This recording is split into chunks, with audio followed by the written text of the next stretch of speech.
स्वागत है दोस्तों। मैं हूं आप सबका दोस्त विक्रम और आज हम सुनने जा रहे हैं डॉन जी का पार्ट 10 जो प्रोबेबली लास्ट पार्ट होने वाला है। आप सबसे रिक्वेस्ट है कि हमारे चैनल को लाइक कीजिए और हमारी हौसला अफजाई के लिए एक कमेंट भी कर दिया कीजिए। चलिए शुरू करते हैं। डॉन जी पार्ट 10। चांदनी रेत पर पीठ के बल टांगे फैलाए लेटी थी। चांद की रोशनी में वो बंदरिया की तरह चेहरे से दिखाई दे रही थी। वो तगड़े नशे में थी। पास में बोतल, गिलास और काजू का डिब्बा पड़ा था। काफिले के बाकी लोग भी इस वक्त नींद में थे। कोई रेत पर चादर बिछाए सो रहा था तो कोई बिना चादर के। 6 ऊंट इधर उधर बैठे थे। 4 टेंट लगे थे एक कतार में, परंतु उन टेंटों में इस वक्त कोई नहीं था। चंकी सोए लोगों की दूसरी तरफ बैठा था। देवराज चंद के रुके और काम करते लोगों पर नजरें टिकाए हुए था। इस वक्त सब कुछ शांत सा था। रेत के टीले के पास काम करते लोगों के स्वर सुनने को मिल रहे थे। इस तरफ चांदनी अब खुर्राटे मारने लगी थी। वो ऊंट वाला एकाएक अपनी जगह से उठा और चांदनी के पास पहुंचा। उसे सोए देखा तो पास ही बैठ गया। विस्की की बोतल पर नजर पड़ी तो उसमें 2 पैक बाकी थे। उसने बोतल उठाकर होंठों से लगाई और खाली करके रख दी। फिर काजू निकालकर खाने लगा। आसपास देखा तो सबको नींद में पाया। उस तरफ भी देखा जिधर चंकी था, परंतु बीच में 2 ऊंटों के बैठे होने की वजह से चंकी नहीं दिखा। उसने चांदनी का पैर पकड़कर हिलाया। दूसरी बार हिलाया तो चांदनी की नींद कुछ टूटी। माँ देख तो, चांदनी बड़बड़ाई, कोई कुत्ता काट खा रहा है। उसने फिर से टांग हिलाई। चांदनी ने नशे की नींद में जोरों से हाथ हिलाया। मत कर चंकी, अब तो सोने दे। उसने फिर टांग पकड़कर हिलाई। चांदनी के नशे भरी नींद टूटी। जरा सी आंख खोली। ऊंट वाले को देखा। ऊंट वाला मुस्कुराया। हाथ मूंछ पर था। आ गया तू। नशे में चांदनी की आवाज भरभरा रही थी। एक गिलास बना कर दे। बोतल खाली है, ऊंट वाला बोला। और मत पी। क्यों? फिर तू सो जाएगी। मालिश नहीं करवानी क्या? मालिश का क्या है, वो तो तूने करनी है। मैं सोऊं या जागूं क्या फर्क पड़ता है। नशे में थी चांदनी। गाड़ी स्टार्ट करने के लिए बैटरी भी चाहिए। इतना तो मैं सोए सोए कर दूंगी। बता गाड़ी कहाँ है? उसका हाथ फौरन मूंछ पर पहुंच गया। मुझे देखते ही तेरा हाथ मूंछ पर क्यों पहुंच जाता है? चांदनी बोली। मुझे बिठा जरा। उसने चांदनी को बांह पकड़कर बिठाया। बोतल लाऊं? ऊंट वाला बोला। काजू तो पड़े हैं। चांदनी ने नशे में बंद हो रही आंखों से काफिले के सामने लोगों को देखा। वो कहाँ है? चांदनी के शब्द नशे में हिल रहे थे। कौन? मेरा मर्द।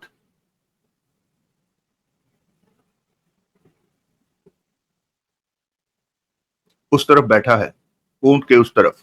यहां से नजर नहीं आता। तो फिर तू यहीं पे मालिश कर दे, कहकर चांदनी लेट गई। तेरा मर्द देख लेगा तो मेरी गर्दन काट देगा। अच्छा, फिर क्या करूं? चांदनी जैसे हथियार डालते हुए बोली। उधर टेंट में चल, वहां कोई नहीं है। आराम से मालिश कर दूंगा। तेरे मर्द को भी पता नहीं चलेगा। झटके मारेगा जोरों के, पूरे 100 झटके, और मालिश करके कमर सीधी कर दूंगा। ऊंट वाले ने आंख नचाई। कल की तरह ही करेगा ना मालिश? कल से भी बढ़िया करूंगा। उठा मुझे। लेटे लेटे चांदनी ने हाथ बढ़ाया। ऊंट वाले ने उसकी बांह पकड़कर बिठाया, फिर खींचकर खड़ा कर दिया। मुझे थोड़ा सहारा दे। तेरा मर्द देख लेगा। संभल जा और किसी भी टेंट में घुस जा, मैं तेरे पीछे ही पहुंचा। तू जल्दी आएगा ना? बस तेरे पीछे। अपनी मूंछों को मेरी नाक से दूर रखना, नहीं तो मुझे छींक आ जाएगी। कल छींक आई थी? नहीं तो आज भी नहीं आएगी। मैं पूरा ध्यान रखता हूं तेरा। जैसी मालिश तू कहती है वैसी ही करता हूं। आराम मिलता है ना? मिलता है। ये तो मेरी दवा है।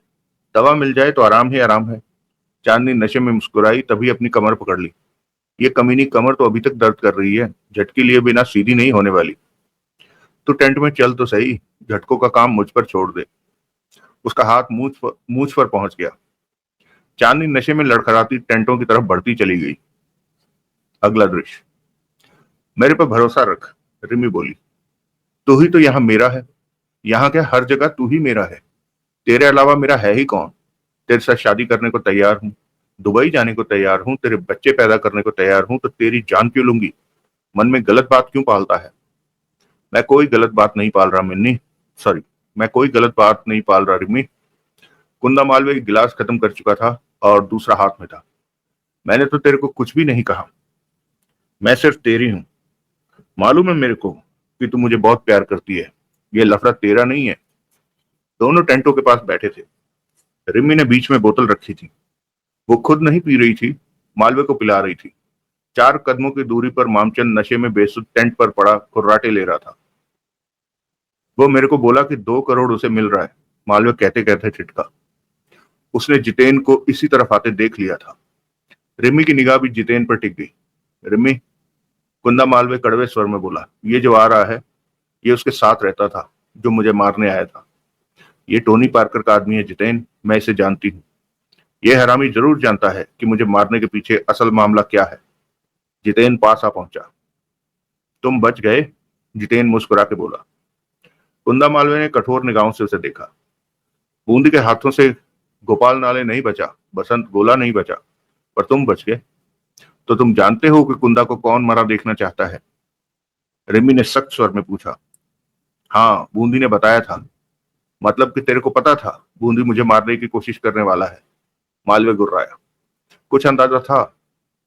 कौन मुझे मरा देखना चाहता है? मेरा पंगा तो यहाँ किसी से भी नहीं है। यहाँ से उठ, तेरे को बताता हूँ, जितेन ने गंभीर स्वर में कहा। यही बता, मालवे बोला। रिमी से क्या छिपा है? औरत की संगत मर्द को कमजोर बना देती है। हम अकेले में ही बात करें तो ठीक होगा।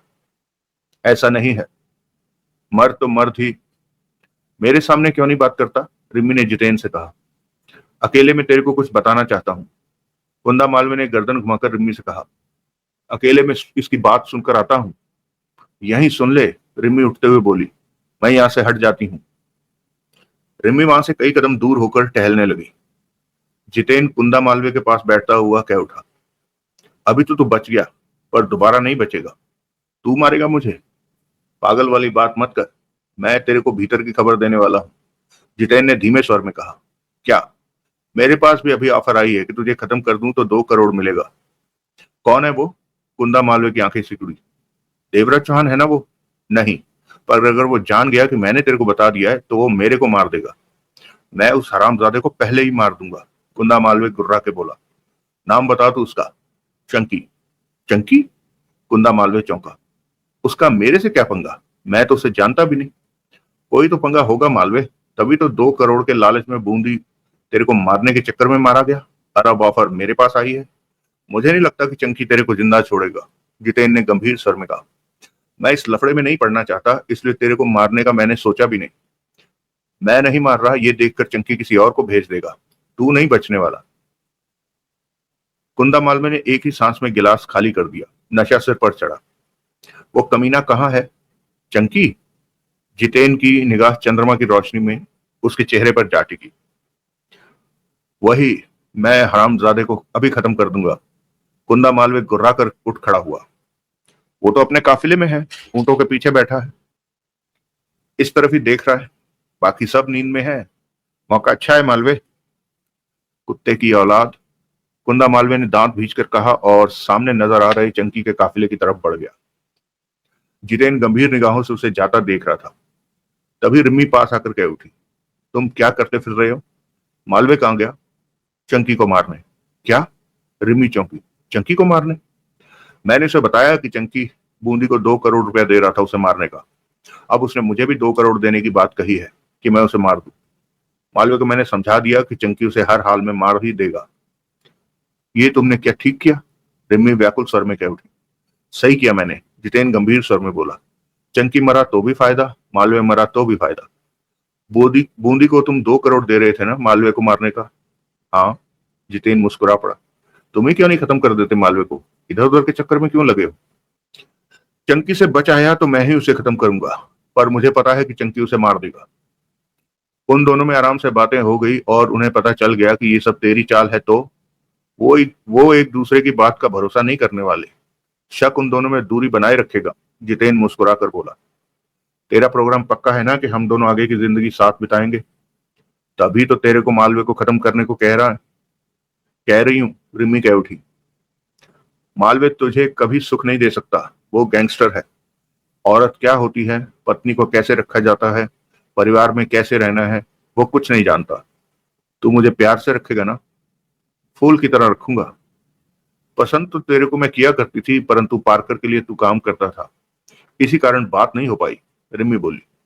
चुम्मी नहीं देगी? जितेन बोला। क्या? रिमी हड़बड़ा उठी। चुम्मी। रिमी ने हर तरफ नजर मारी, फिर धीमे से कह उठी, टेंट के पीछे आ जा। सिर्फ चुम्मी, और कुछ नहीं।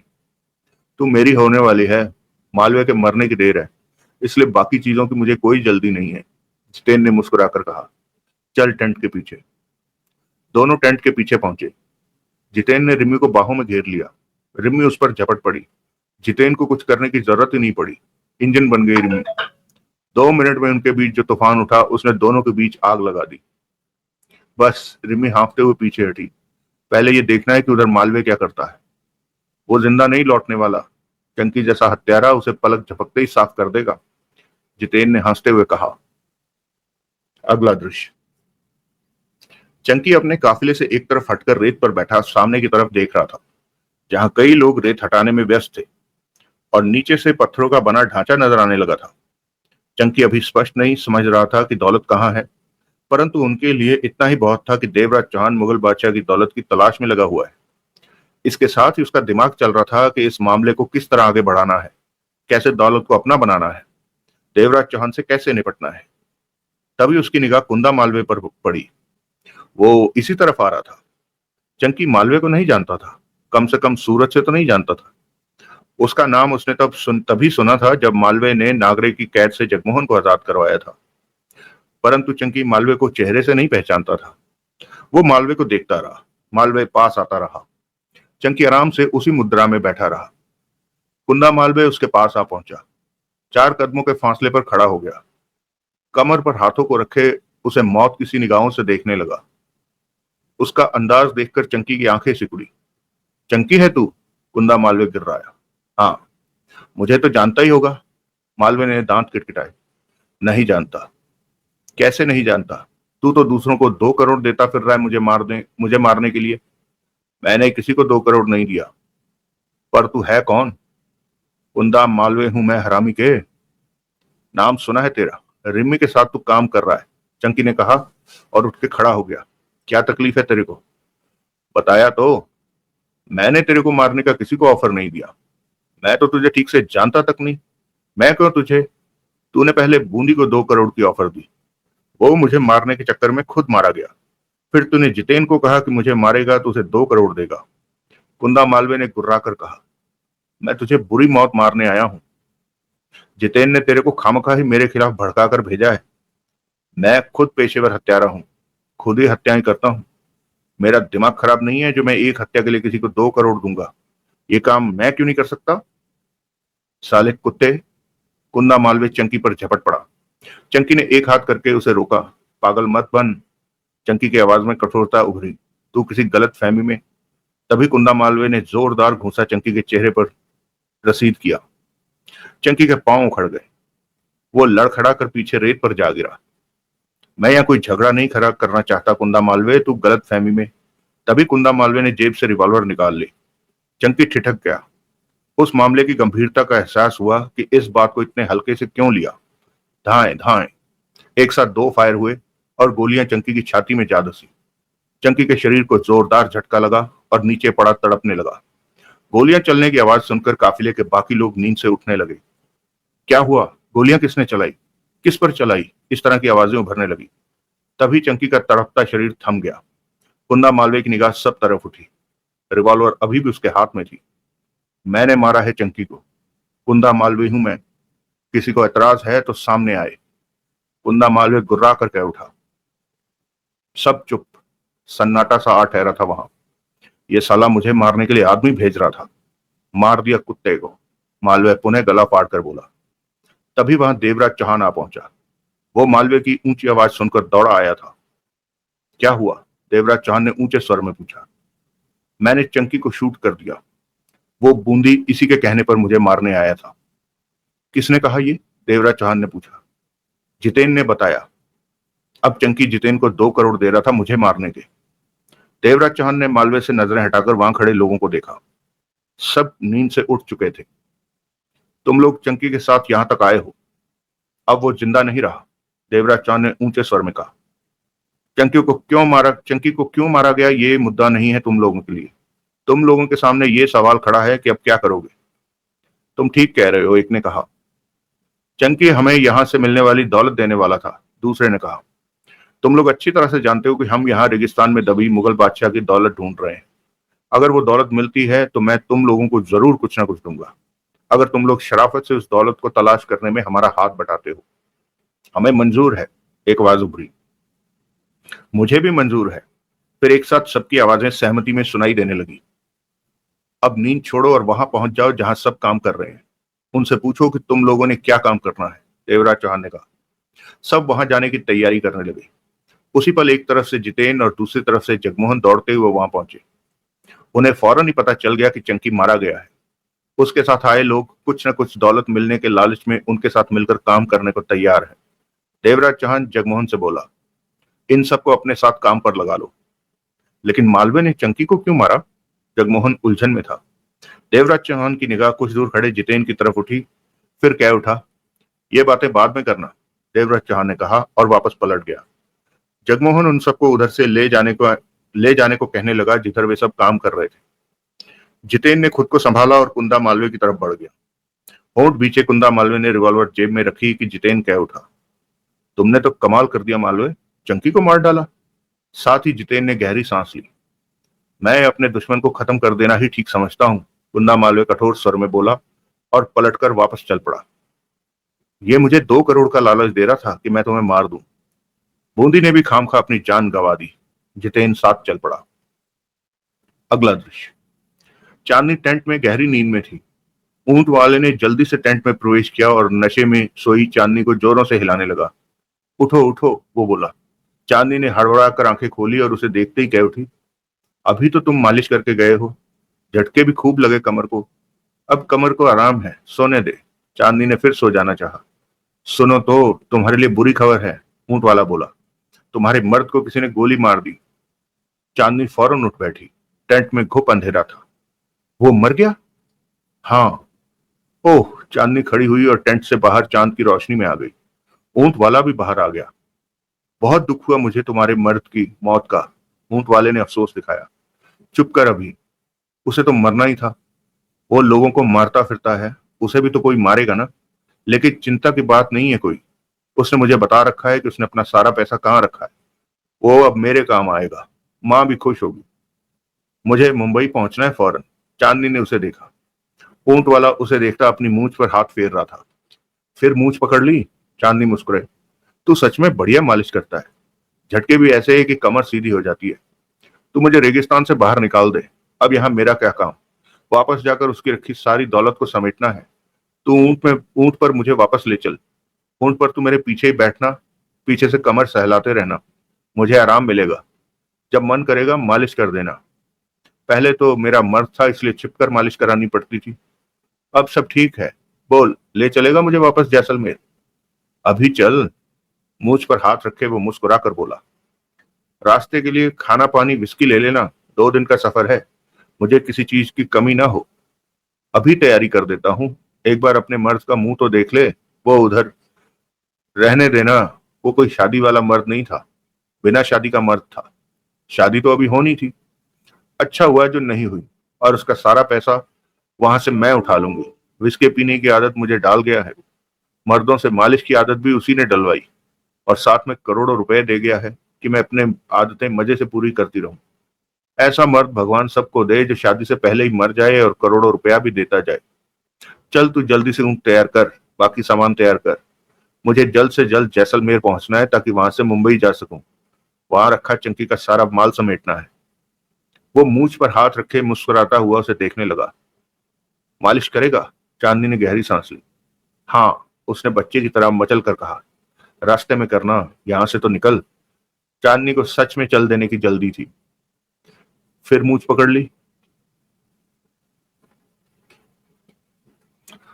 ऊंट वाला सिर हिलाकर शराफत से मान गया, और आधे घंटे बाद ही चांदनी ऊंट पर बैठकर वापस जैसलमेर की तरफ चल दी। उसके पीछे ऊंट वाला बैठा था। उसने दोनों हाथों से चांदनी की कमर थाम रखी थी। रह रहकर उसका हाथ मूंछ पर पहुंच जाता था। ये ऊंट इससे तेज नहीं चलता, चांदनी कह उठी। अब की बार टर्बो इंजन ऑयल डलवाऊंगा, ऊंट वाला बोला। ऊंट में? नहीं, अपने में। फिर देखना मेरा इंजन कैसे धड़ाधड़ मालिश करेगा। दोबारा कब आओगी डेड़ा में? जल्दी आऊंगी, अपनी माँ को भी ले आऊंगी।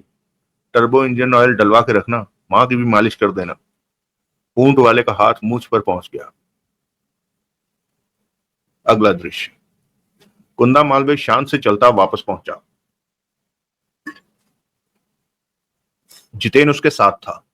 उसे आया पाकर रिम्मी ने कठिनता से अपने मन के भावों को छिपाया। वो तो सोचे बैठी थी कि चंकी कुंदा मालवीय को मार देगा, परंतु ये तो उल्टा ही हुआ। मैं जानती थी कुंदा कि तू सब ठीक करके वापस आएगा, रिम्मी मुस्कुराकर बोली।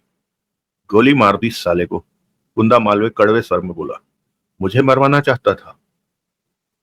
पैक दे मालवीय को, जितेन बोला। पहले की तो सब उतर गई होगी। बोतल गिलास वहीं पड़े थे जहां पहले थे। रिम्मी पैक बनाने लगी। कुंदा मालवीय नीचे बैठ गया। जितेन से बोला, बैठ, तू भी एक पैग ले ले। जरूर जरूर, जितेन दांत दिखाता बैठ गया। मैं तुझे सच ना बताता तो चंकी ने तुझे मरवा देना था। मर गया साला। रिम्मी ने 2 गिलास तैयार करके दोनों को एक एक थमा दिया। तू नहीं पीती क्या? जितेन ने घूंट भरा और रिम्मी से बोला। पीती हूं, पर जानवरों की तरह बात बात पर गिलास नहीं उठा लेती। खास मौकों पर ही पीती हूँ, रिम्मी बोली। कुंदा मालवीय हंस पड़ा, बोला, और वो खास मौका अपुन के साथ होता है ना मेरी चिड़िया?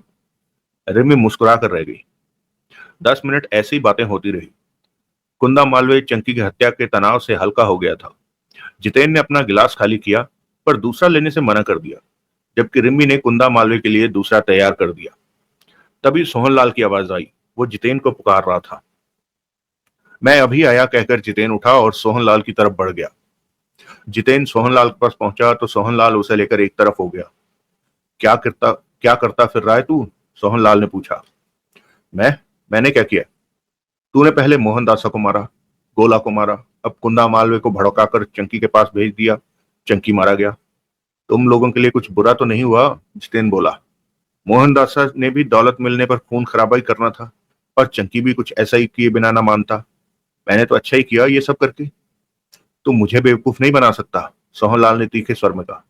क्या मतलब? तू डबल तू डबल गेम खेल रहा है। चंकी कुंदा मालवीय को भी मार सकता था। सोहनलाल ने उसे घूरा। अब तो चंकी मारा गया।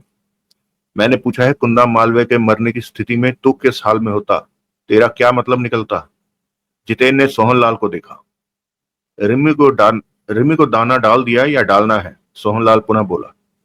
वो, जितेन ने गहरी सांस ली। मेरे साथ जिंदगी भर रहने को तैयार है, मालवीय से पीछा छुड़ाना चाहती है। तो ये है असल बात। तूने कुंदा मालवीय को चंकी के पास भेजा मरने के लिए, पर हो उल्टा गया, चंकी मर गया। जितेन चुप रहा। इसका मतलब अब मालवीय को तू मारेगा? सोहनलाल ने कहा। रिमी उसे नहीं पसंद करती। उसका दिमाग भी तूने ही खराब किया होगा। तू मालवीय की जगह लेना चाहता है कि रिमी को मिलने वाली दौलत का तू बराबर का हिस्सेदार रहे। सारा चक्कर तूने ही चलाया है। रिमी बढ़िया लड़की है, मुझे पसंद है।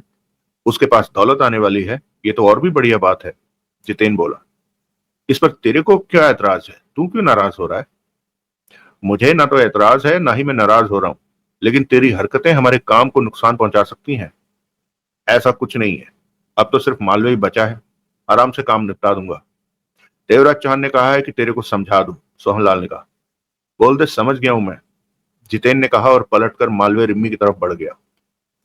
मालवीय रिम्मी किसी बात पर हंस रहे थे। क्या हुआ? जितेन पास बैठता हुआ कह उठा। सोहनलाल क्या कह रहा था? मालवीय ने पूछा। पागल है, मेरे को बोलता कि मैं भी उधर जाकर रेत की खुदाई करूं, पर इतने आदमी होते हुए मेरी क्या जरूरत है? जितेन मुस्कुराया। हमारा साथ काम करना जरूरी है, इस तरह बाकी लोग भी ठीक काम करेंगे। मैंने अभी वहां घंटों काम किया है। ऐसे काम मेरे से नहीं होते। तेरी मर्जी, पर तू इधर क्या करने आया है? अपने को रिम्मी से बात करनी है। तू क्या करेगा इधर? तुम मुझे जाने को कह रहे हो? जितेन नाराजगी से बोला। हाँ, मैंने तेरी जान बचाई है चंकी से, वरना वो तेरे को किसी तरह मार ही डालता। तो अब क्या करूं? तेरे से शादी कर लूं? कुंदा मालवीय मुंह बनाकर कह उठा। जा, अब बात करने दे। जितेन उठा और एक तरफ जाकर रेत पर लेट गया। वो कुछ नींद ले लेना चाहता था। अगला दृश्य। चंकी के दल के आदमी भी वहां काम पर आ लगे थे। ऐसे में काम तेजी से होने लगा था। टीले पर काफी मात्रा में रेत हटाई जा चुकी थी और साइडों से रेत हटाई जा रही थी। नीचे से पत्थरों का बना घर जैसा उजागर होने लगा था। सब कुछ साफ तो तब होना था जब वहां से पूरी रेत हट जाती, और इस काम को भी अब ज्यादा समय नहीं बचा था। कुछ ही घंटों में सब कुछ स्पष्ट हो जाना था। उन सब लोगों से काफी दूर रेत पर पेट के बल लेटे थे मुन्नी और वो आदमी जो देवराज चौहान को डॉन जी कहता था। वो दोनों देवराज चौहान के दल पर नजर रखे शाम को ही यहां तक आ पहुंचे थे, परंतु किसी की निगाहों में वो इसलिए नहीं आए कि वो कतार में रहकर पीछा नहीं कर रहे थे, बल्कि वे समानांतर काफी ज्यादा फासला रखे आगे आए थे। इसी कारण वो दूसरों की निगाह से बचे थे। रेगिस्तान में 2 दिन की गर्मी से भरे सफर ने उनका बुरा हाल कर दिया था। आदमी तो फिर भी ठीक था, मुन्नी बेहाल थी। उनके पास ऊंट भी था जिस पर वो दोनों बैठ कर आए थे, परंतु शाम को यहां पहुंचते ही उन्होंने ऊंट को भगा दिया। ऊंट पास में होता तो वह अब तक अवश्य लोगों की निगाह में आ जाते। रात से वो नजर रखे हुए थे उन पर। मुन्नी ने करवट ली और पीठ के बल रेत पर लेट गई। उसने सलवार कमीज पहन रखा था और वो आंखों पर दूरबीन लगाए उधर ही देख रहा था। जानू, मुन्नी कह उठी, ये ठीक है कि चांद की रोशनी में पूरा रेगिस्तान चमक रहा है, परंतु दूरबीन से तुम्हें इतनी दूर क्या नजर आता होगा?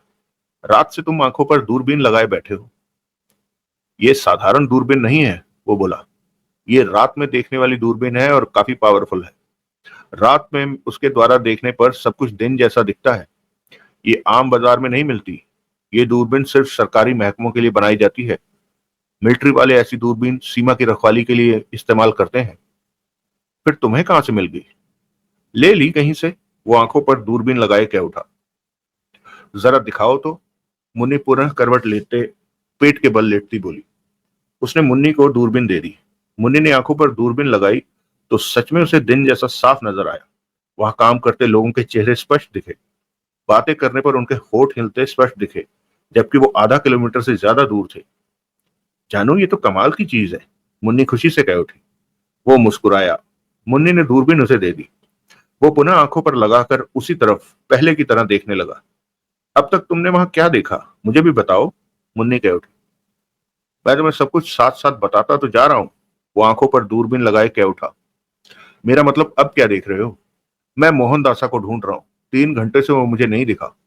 देवराज चौहान, जगमोहन, सोहनलाल, रिम्मी, कुंदा मालवीय, मामचंद, ये सब तो दिख रहे हैं, परंतु मोहनदास साहब, बसंत गोला कहाँ गायब हो गए?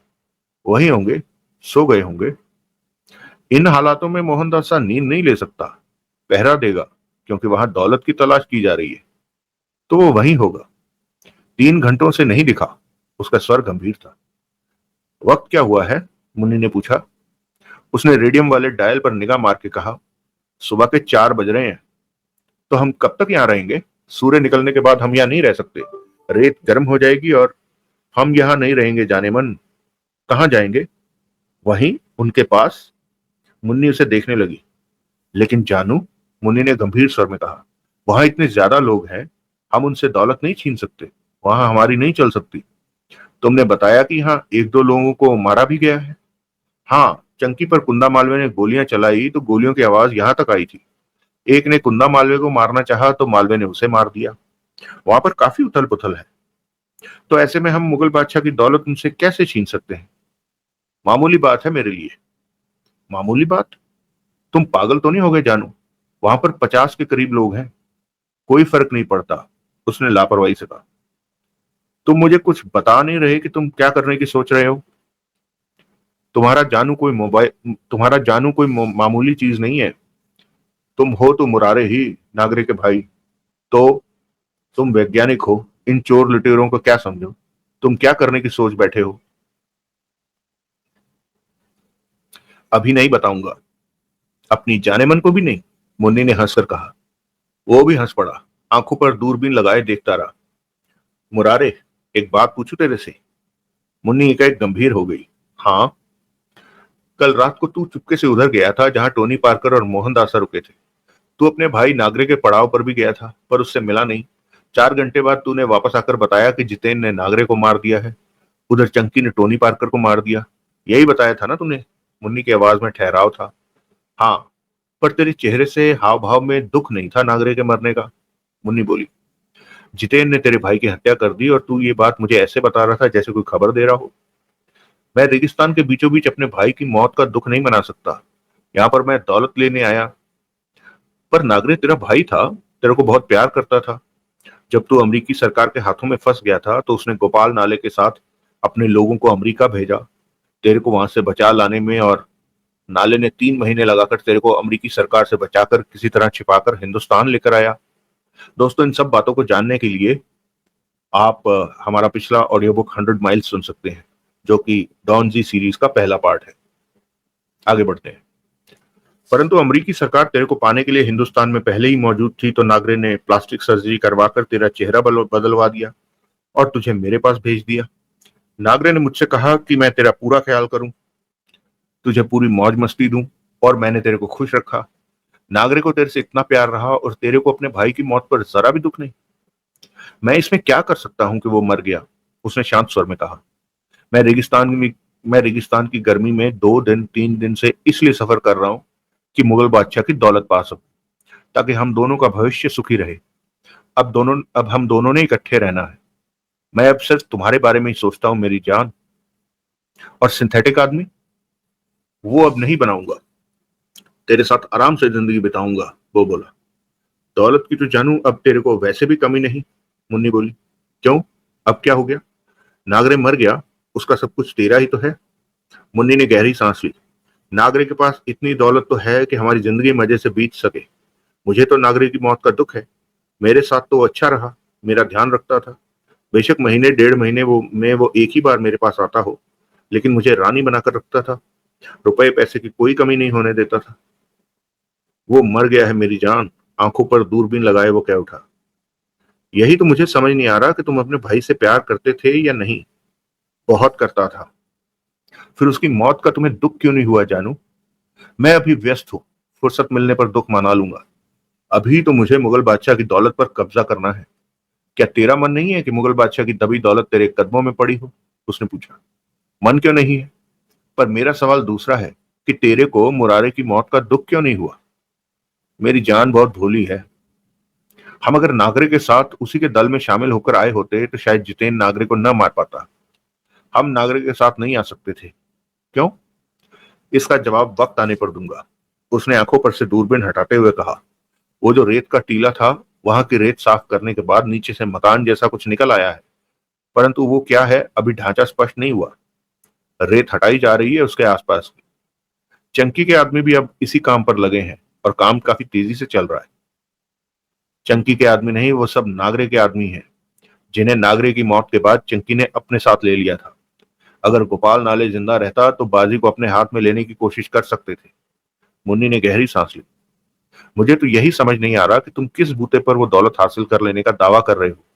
वो 50 लोग हैं और उनके सामने हमारी बिसात ही क्या होगी? वो मुन्नी को देखता मुस्कुरा पड़ा।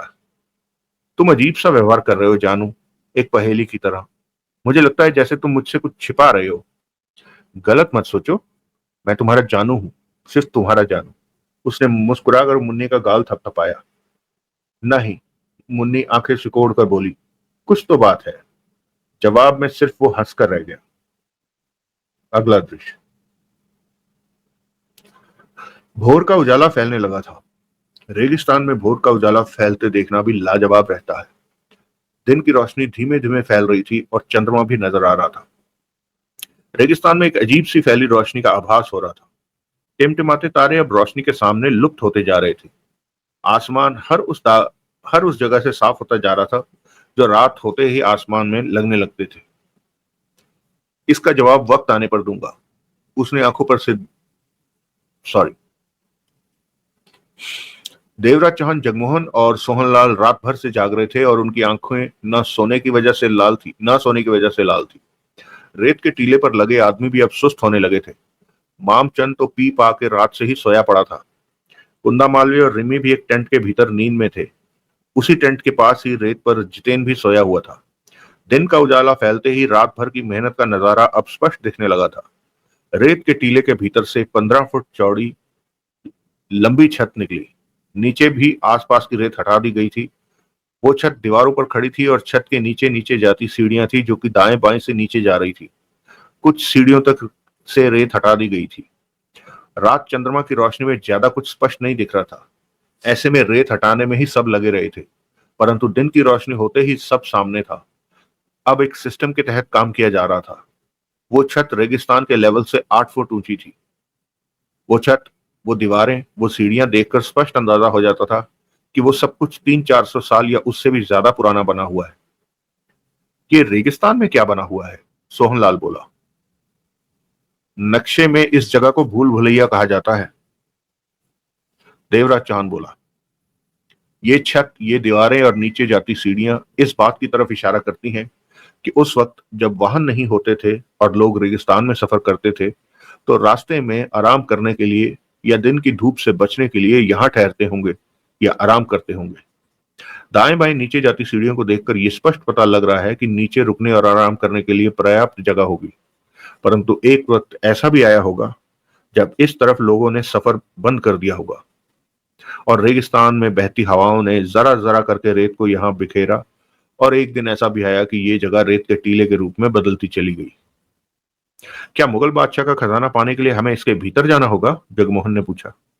नहीं, हमारा काम तो इसके भीतर जाए बिना ही हो जाएगा, देवराज चौहान ने कहा। परंतु मैं देखना चाहता हूं कि तब के लोगों ने यहाँ कैसी जगह बनाई होगी। हमारे पास आदमी है, वो सीढ़ियों के भीतर गई रेत को बाहर निकाल कर भीतर जाने का रास्ता साफ करेंगे। मेरे ख्याल में रेत ज्यादा भीतर तक नहीं गई होगी। सीढ़ियां सीढ़ियां ही रेत से ढकी हैं और रास्ता बंद हो गया। परंतु पहले हमें वो काम करना है जो हमारे काम का है। इसके बाहर से पर्याप्त मात्रा में रेत हटानी है, इतनी कि इसका आकार प्रकार सब कुछ स्पष्ट दिखने लगे। वो दौलत पाने के लिए? जगमोहन बोला। पर वो दौलत है किधर? देवराज चौहान ने मुस्कुराकर सोहनलाल की तरफ इशारा किया। बोला, ये जानता है, पूछ लो। मामचंद भी जानता है। तब तक मैं उन लोगों को काम के लिए उठाकर लाता हूं जो 3-4 घंटों की नींद ले चुके हैं। सोहनलाल, तुमने रात जितेन को समझा दिया था कि ऐसा कुछ ना करे कि मुसीबत इकट्ठी हो यहां? समझा तो दिया था, परंतु वो करेगा अपनी ही। रिमी और जितेन में बात हो चुकी है। जितेन मालवे को खत्म करेगा और उसकी जगह लेगा। रिमी से शादी करेगा और मौज करेगा।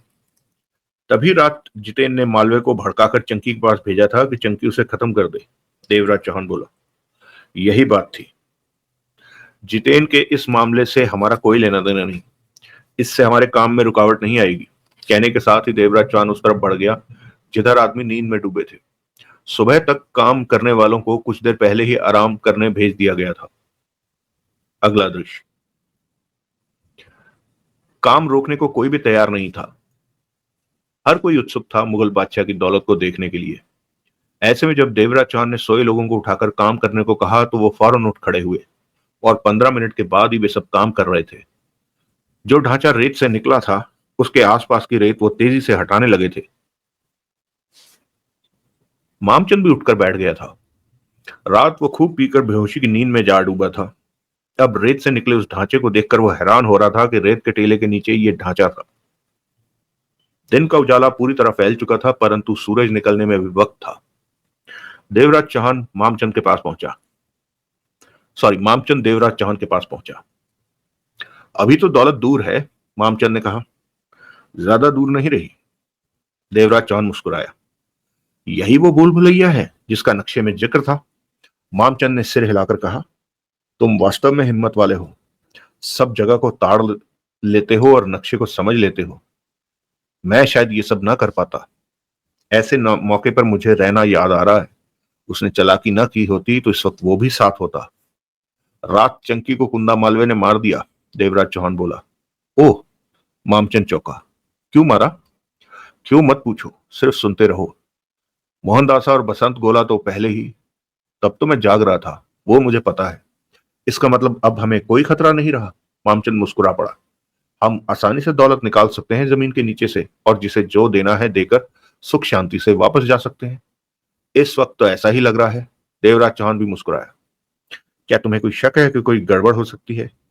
मुझे कोई शक नहीं है, लेकिन मैं कभी भी तुम्हारी तरह नहीं सोचता कि सब ठीक है, क्योंकि कभी भी कुछ भी हो सकता है। ये बात मन में रखी जाए तो गड़बड़ हो जाने से दिल को ज्यादा तकलीफ नहीं होती। तुम सच में डकैती मास्टर देवराज चौहान हो? मामचंद ने एकाएक पूछा। तुमने अच्छी नींद ली है, अब काम करो। हमारे पास जो खाना पीना है और उधर जो खाना पीना है वो सब इकट्ठा करो, और जो भी बर्तन हो वो तैयार रखो। सबको भूख लगी होगी, रात भर सब बारी बारी काम कर रहे हैं। मैं चाहता हूं कि जब खाने का वक्त आए तो उन्हें फौरन खाना मिल जाए, वक्त बर्बाद ना हो। ठीक है, ये काम मैं संभाल लेता हूँ। तुम्हारी आंखें बता रही हैं कि शायद तुम भी रात भर सोए नहीं। मेरी फिक्र मत करो, तुम्हें जो कहा है वो करो। मामचंद वहां से चला गया। देवराज चौहान जगमोहन और सोहनलाल के पास पहुंचा। हमें कुछ देर आराम कर लेना चाहिए। सोहनलाल, तुम मालवे को उठा दो, अब वो काम पर नजर रखेगा। सोहनलाल ने सिर हिलाया और टेंटों की तरफ बढ़ गया। मैंने सोहनलाल से जान लिया है कि दौलत तक किस तरह पहुंचा जाएगा, जगमोहन बोला। देवराज चौहान ने कुछ नहीं कहा। एक बात मुझे बहुत चुभ रही है। जगमोहन परेशान सा हो उठा। क्या? तुम रिम्मी को बहुत बड़ा हिस्सा दे रहे हो। जो भी मिलेगा उसमें से आधा रिम्मी का होगा। देवराज चौहान मुस्कुराया।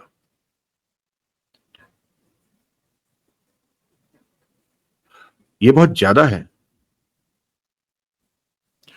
उसने तुम्हें नागरे की कैद से छुड़ाया था, तब मैं मजबूर था। तुम्हें छुड़ाने के लिए कुछ भी नहीं कर सकता था। सब मुझ पर नजरें टिकाए थे। उधर नागरे तुम्हारे साथ कुछ भी कर सकता था, या तुम्हारे दम पर मेरे को ब्लैकमेल करके मेरे को मजबूर कर सकता था कि मैं उसके लिए इस दौलत को तलाश करूं। जबकि मैं नहीं चाहता था कि नागरे को यह दौलत मिले, क्योंकि पैसे से वो सिंथेटिक आदमियों की फौज खड़ी करके हर तरफ कहर बरपा देना चाहता था। मैं नागरे का वो सिंथेटिक आदमी देख चुका था। कमाल का था वो, बिल्कुल आम इंसानों की तरह। वो सब उसके भाई मुरारे ने तैयार किया था। मेरा कहने का मतलब है कि जब रिम्मी ने तुम्हें नागरे से आजाद करवाया तो आधी दौलत पर यह सौदा मुझे बहुत सस्ता लगा, और सस्ता है भी। हम अपने पास से उसे कुछ भी नहीं दे रहे। किसी की जमीन में दबी दौलत हमें मिल रही है, उसमें से आधा दे रहे हैं। जो भी हो, जगमोहन ने लंबी सांस ली, आधा ज्यादा है। देवराज चौहान मुस्कुराकर वहां से रेत हटाते लोगों को देखने लगा। तभी सोहनलाल कुंदा मालवे के साथ वहां आ पहुंचा। तुम लोग रात भर जागते रहे? मालवे आते ही बोला। यह गलत बात है, अब जाकर टेंट में नींद लो। यहाँ का काम मुझे समझा दो कि काम कैसे होना है, मैं सब कुछ संभाल। वो कौन है? तभी जगमोहन के होंठों से अजीब सा स्वर निकला। वो इधर ही आ रहे हैं। सबकी निगाहें उधर ही उठी जिधर जगमोहन देख रहा था। काम एक बार फिर रुक गया। सब उत्सुकता से भरे उधर ही देखने लगे। आने वाले मुन्नी और उसका साथी व्यक्ति था। उनकी पीठों पर एक एक बैग रखा था। वो आराम से चलते वहां तक आ पहुंचे। जब वो काफी करीब आ गए तो कुंडा मालवे के होंठों से निकला, मुन्नी? अब तक वहां रिम्मी भी आ पहुंची थी। ये तो मुन्नी है, रिम्मी के होंठों से निकला। ये यहां कैसे? मुन्नी कौन? जगमोहन ने पूछा। नागरे की प्रेमिका, मालवे ने कहा। वैसे ये कई दादाओं की प्रेमिका रह चुकी है। खतरनाक है, अंडरवर्ल्ड की हर खबर रखती है। साथ में कौन है, मालवे? रिम्मी बोली। इसे पहले कभी नहीं देखा। मैं उसे नहीं जानता, कुंदा मालवे बोला। सोहनलाल ने देवराज चौहान को देखकर पूछा। तुम इन्हें जानते हो? नहीं, कहने के साथ ही देवराज चौहान ने सिगरेट सुलगाई, कश लिया। निगाह पास आ चुके दोनों पर थी। ये दो हैं, जगमोहन बोला, अकेले हैं। पूर्व की तरफ से सूरज की लाली अब दिखने लगी थी। सूरज निकलने की तैयारी कर रहा था। मुन्नी और वो व्यक्ति उनके पास आ ठिठके। वो व्यक्ति मुस्कुराता हुआ सबको देख रहा था। डॉन जी नमस्कार। वो व्यक्ति मुस्कान भरे स्वर में हाथ जोड़कर कह उठा। देवराज चौहान बुरी तरह चौंका। जगमोहन और सोहनलाल भी चौंके। तुम? देवराज चौहान के होंठों से निकला। मैं ही, आपका सेवक, आपका खैरख्वाह, आपकी चिंता करने वाला, उसने उसी स्वर में कहा। देवराज चौहान अचकचाई निगाहों से उसे देखता रहा। एक को तो एक तो वो इसे भूल सा गया था, दूसरे इसके यहां मिलने की आशा उसे जरा भी नहीं थी। देवराज चौहान ने फौरन खुद को संभाला। निगाहें उसी पर टिकी थी। ये यहां भी आ पहुंचा? सोहनलाल के होंठों से निकल गया। कौन हो तुम? देवराज चौहान का स्वर अब सामान्य हो गया था। वो मुस्कुराता हुआ देवराज चौहान को देखता रहा। अब तो तुम सामने आ गए हो, देवराज चौहान बोला। ऐसे में तुम्हें अपने बारे में बताने में परहेज नहीं होना चाहिए। तुम जानते हो इसे? आवाज से पहचानता हूं, देवराज चौहान ने कहा। ये फोन पर मुझसे बात किया करता था और मेरे काम की खबरें मुझे देता था। इससे ज्यादा मैं इसे नहीं जानता। वो चेहरे पर शांत मुस्कान ओढ़े खड़ा था। मुंह खोल, अपने बारे में बता, जगमोहन कह उठा। ये मुरारे है, मुन्नी बोल पड़ी। नागरे का भाई? वो वैज्ञानिक? देवराज चौहान की आंखें आंखें सिकुड़ी। वो ही। और तुम कौन? मैं नागरे की प्रेमिका थी। तुम तो मुरारे के बारे में सब जानते हो देवराज चौहान। नागरे ने मुझे वो सब बताया था जो तुमसे बातें की थी। मुझे मुन्नी कहते हैं। नागरे ने खबरों को भांपते हुए मुझे मुरारे के चेहरे पर प्लास्टिक सर्जरी कराकर इसका नागरे ने खबरों को भांपते हुए मुरारे के चेहरे पर प्लास्टिक सर्जरी कराकर इसका चेहरा बदला और घूमने के लिए आजाद छोड़ दिया। इसे मेरे पास भेज दिया था नागरे ने। तब से ये मेरे संपर्क में है। देवराज चौहान की निगाह उस व्यक्ति पर जा टिकी। बोला, तुम कमाल के वैज्ञानिक हो। मैंने तुम्हारा बनाया सिंथेटिक इंसान देखा था। बेमिसाल था वो। तुम जैसा वैज्ञानिक कोई कोई ही होता है। परंतु मैं नागरे की इस बात से सहमत नहीं था कि वो सिंथेटिक आदमियों की फौज तैयार करके अंडरवर्ल्ड में देश की सरकार में कहर बरपा दे। वो ऐसा ही कुछ करना चाहता था। उसने अपना प्लान मुझे बताया था। उसे पैसे की जरूरत थी, इसलिए वो मुगल बादशाह की दौलत पाना चाहता था। मुझे अपने साथ अपना पार्टनर बनाना चाहता था कि अपने सारे कामों में। परंतु मैं नहीं माना। वो जो करना चाहता था मैं उसे नहीं करने दे सकता था। ऐसा करके वो अपनी हुकूमत का दबदबा कायम रखने के लिए जाने कितने मासूमों की जान लेता। यही वजह थी कि जगमोहन उसकी कैद में रहा और हम में कोई सौदा नहीं बन पाया। लेकिन तुम्हारा सिंथेटिक आदमी वाला आविष्कार मुझे बहुत पसंद आया। दोस्तों, आप सब ने इस सिंथेटिक इंसान की कहानी 100 माइल्स ऑडियो बुक में सुनी होगी, जो इस डॉन जी का पहला पार्ट है। चलिए आगे बढ़ते हैं। वो मुस्कुराता हुआ देवराज चौहान को देखता रहा। कुछ कहोगे नहीं? जगमोहन बोला। देवराज चौहान ने तुम्हारी तारीफ की है। कहूंगा, बहुत कुछ कहूंगा, परंतु अभी नहीं। यहां क्यों आए हो? देवराज चौहान ने पूछा। मुगल बादशाह की दौलत लेने। मुस्कुराकर कह उठा वो। क्यों नहीं? जगमोहन व्यंग से बोला। तुम्हारा ही तो इंतजार था कि तुम आओ और दौलत ले जाओ। उसमें से आधी दौलत मेरी है, रिमी कह उठी। उसने मुस्कुराकर रिमी को देखा, कहा कुछ नहीं। तुम तो कहते थे कि तुम्हें दौलत चाहिए नहीं। देवराज चौहान मुस्कुरा पड़ा। हाँ, मैंने यही कहा था। उसने सिर हिलाया। मुझे अपने लिए नहीं, किसी और के लिए दौलत चाहिए। किसके लिए? नागरे तो मर गया, सोहनलाल बोला। वक्त आने पर मैं बताऊंगा कि मुझे दौलत किसके लिए चाहिए, उसने कहा। वो वक्त कब आएगा? उसने वहां काम करते लोगों पर निगाह मारी, फिर बोला, ज्यादा दूर नहीं है वो वक्त। मोहनदासा नजर नहीं आ रहा? वो मर गया, जगमोहन बोला। जितेन ने उसे मार डाला। जितेन ने नागरे को भी मारा था, उसने कहा। और बसंत बोला। वो भी मोहनदासा के साथ मरा, जगमोहन बोला। पर अब तुम्हारा कुछ करना पड़ेगा। तुम यहां दौलत लेने आए हो। जवाब में वो मुस्कुराया। तुम मुझे हर खतरे वाली खबर पहले ही देते रहे, देवराज चौहान ने कहा। मेरे ख्याल में तुम चाहते थे कि मैं सही सलामत मुगल बादशाह की दौलत तलाश कर लूं, तब तुम सामने आओगे, जैसा कि अब आए। सही कहा। मैं नहीं चाहता था कि तुम्हें कुछ हो। मेरी निगाहों में तुम ही एक थे जो दौलत ढूंढ सकते थे। अभी दौलत मिली नहीं, आज मिल जाएगी। आज? उसने सिर हिलाया। कोई बात नहीं, मैं इंतजार कर लूंगा। हम भी तुम्हें सोने के थालों में परोस कर दौलत देंगे, जगमोहन व्यंग भरे स्वर में कह उठा। वो तो देनी ही पड़ेगी। उसने मुस्कुराकर जगमोहन को देखा। नहीं तो तुम लोगों की खैर नहीं। ये तो अपनी छाती बहुत चौड़ी कर रहा है। जगमोहन के दांत भिज गए। देवराज चौहान ने रेगिस्तान में दूर दूर तक नजर मारी। सब ठीक लगा उसे। तुम यहां तक आ तो गए हो, अच्छी बात है, देवराज चौहान ने उससे कहा। हम तुम्हें आराम करने की जगह और खाने को रोटी देंगे। साथ ही मुझे उस वक्त का इंतजार रहेगा जब तुम दौलत हमसे छीनोगे। तुम्हारे साथी कहाँ हैं? वो अभी दूर हैं, उसने मुस्कुराकर कहा। कितनी दूर? जैसलमेर में।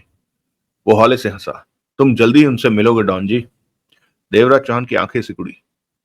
मेरी मानो तो इन दोनों के हाथ पांव बांधकर इन्हें धूप में रेत पर डाल दो, जगमोहन कड़वे स्वर में बोला। अकल सीधी हो जाएगी। नाराज होने की जरूरत नहीं, मुन्नी कह उठी। हम दोनों अकेले ही हैं, हमारा कोई साथी नहीं है। फिर वो उससे कह उठी। तुम क्या अंट शंट कहे जा रहे हो? तुम्हारी बातों से ये परेशान होंगे तो फिर ये हमें परेशान करेंगे। वो मुस्कुरा कर रह गया। हमें टिकने की कोई जगह दे दो, मुन्नी ने पुनः कहा। हम थके हुए हैं। खाने को कुछ मिल जाए तो बहुत बढ़िया रहेगा। अगला दृश्य। मुन्नी और उस आदमी को एक टेंट रहने को दिया गया। खाना पीना भी दे दिया गया। तुम क्या बोल रहे थे जानू? मुन्नी खाना खाते हुए कह उठी। फिर तुम दौलत किसी और के लिए लेना चाहते हो? कहना पड़ा ऐसा, बात ना बिगड़े इसलिए मैंने कहा। वो भी खाना खा रहा था। तुमने ये भी कहा कि तुम्हारे साथी दूर हैं, जैसलमेर में। ये कैसा मजाक किया तुमने? मैं थक गया हूं, यूं ही कह दिया। रात भी मैं नींद नहीं ले पाया। अब थोड़ा आराम करूंगा मैं। लेकिन मुझे ये समझ नहीं आया कि तुम इनसे दौलत कैसे लोगे। तुम्हारा प्लान तो मुगल बादशाह की सारी दौलत हथियाने का था। इसी कारण हमने प्लान बनाया और देवराज चांद पर निगाह रखी। पर अब दौलत कैसे लेंगे? इन्हें दौलत तलाश कर लेने दो, फिर देखना कि मैं दौलत कैसे लेता हूं। वो मुस्कुरा पड़ा। तुम पहेलियां बुझा रहे हो, मुझसे कुछ छिपा रहे हो, है ना? तभी मामचंद ने टेंट का पर्दा उठाकर भीतर झांका और बोला, कुछ और चाहिए?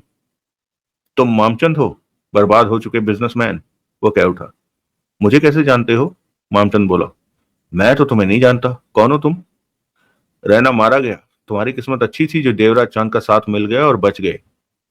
पागल है साला, मामचंद ने कहा और टेंट का पर्दा छोड़कर चला गया। तुम मुझसे कुछ छिपा रहे हो जानू। पहले तो तुम मेरे सामने खुली किताब की तरह थे। अब तुम्हें क्या हो गया? कुछ नहीं हुआ, थका पड़ा हूं। कुछ देर आराम करके ठीक हो जाऊंगा। अगला दृश्य। सूरज काफी आगे तक खिसक आया था। अगर घड़ी के वक्त की बात करें तो 11 बज रहे थे। अब रेत तप चुकी थी और ऊपर से सूरज की गर्मी हाल बुरा होने लगा था। गर्मी और धूप से बचाव के लिए उनके पास कुछ नहीं था। टेंट थे, परंतु इस गर्मी से बचने के लिए वो पर्याप्त नहीं थे।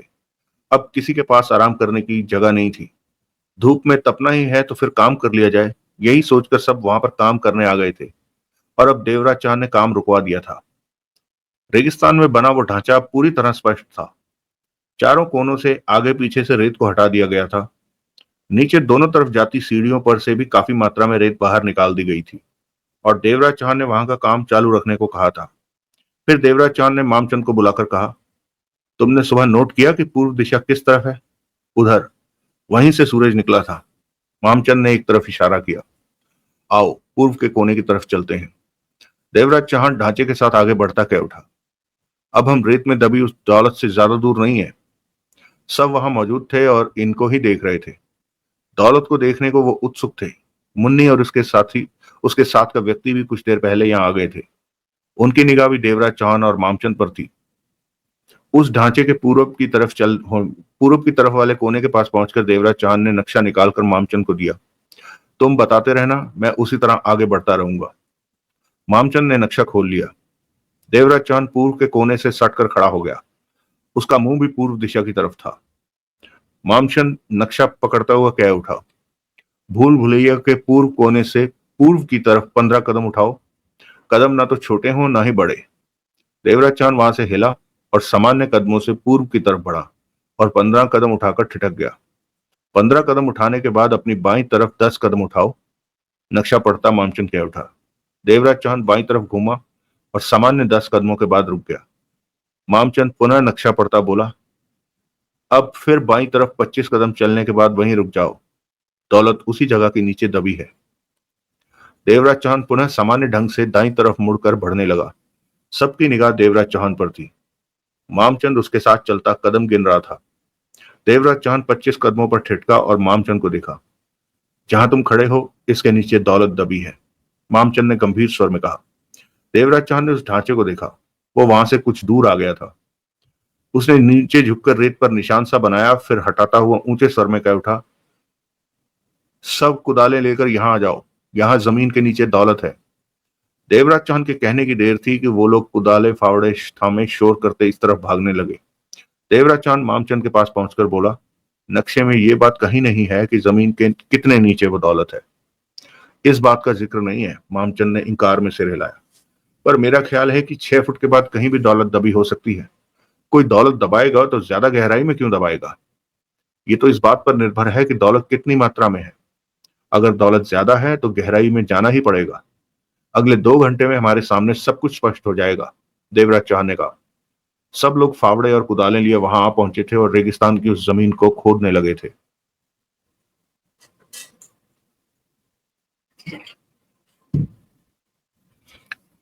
अगला दृश्य। घंटे भर बाद देवराज चौहान के पास खबर पहुंची कि रेगिस्तान में बने उस ढांचे की सीढ़ियां इतनी साफ हो गई हैं कि भीतर जाया जा सकता है। उस वक्त देवराज चौहान जगमोहन के साथ था। वो दोनों उसी तरफ बढ़ गए। 15 लोग अभी भी भीतर से रेत बाहर लाकर फेंक रहे थे। देवराज चौहान और जगमोहन सीढ़ियां उतरकर नीचे पहुंचे।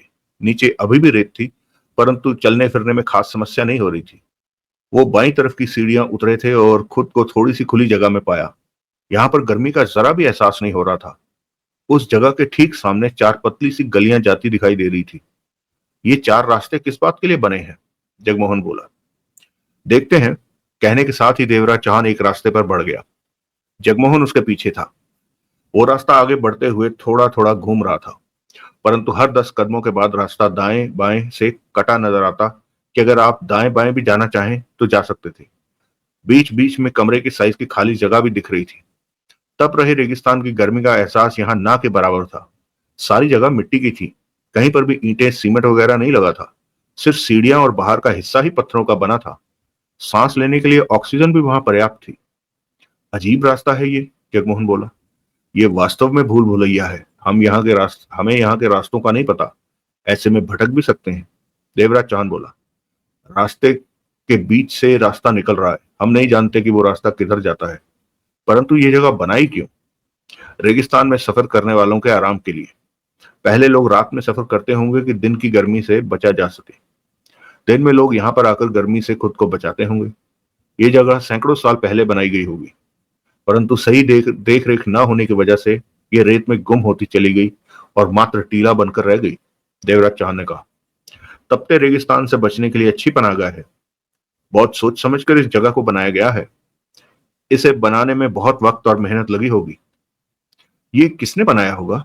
उस वक्त के नवाबों या किसी राजा ने मुसाफिरों को आराम देने के लिए बनवाया होगा। हमें बाहर चलना चाहिए। जमीन से दौलत निकलने की खबर कभी भी आ सकती है। देवराज चौहान का स्वर गंभीर हो गया।